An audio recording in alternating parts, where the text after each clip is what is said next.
What do you understand by doctrine of separation of powers? Discuss its importance in relation to administrative law.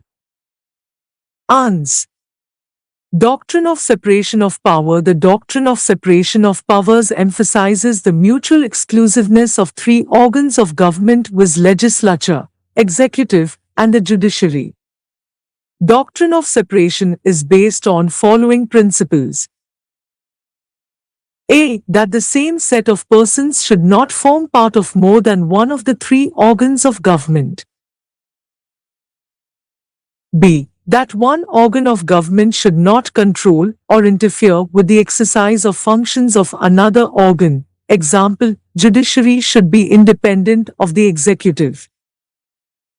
C. That one organ of government should not exercise the functions of the other two departments. Montesquieu. The doctrine of separation of powers was first formulated by the French jurist Montesquieu. His statement of doctrine has been thus interpreted as if the executive and the legislative are the same person or body of persons, there would be a danger of the legislative enacting oppressive laws which the executive will administer to attain its own ends. Further, he said that if judicial and executive powers were concentrated in one person or a body of persons, then there would be no objectivity of law.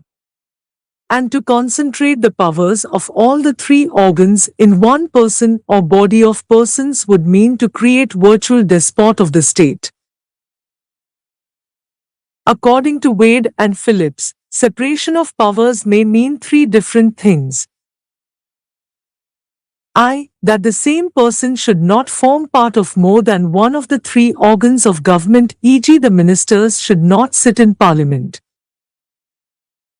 2. That one organ of the government should not control or interfere with the exercise of its function by another organ, e.g. the judiciary should be independent of the executive, or that ministers should not be responsible to parliament, and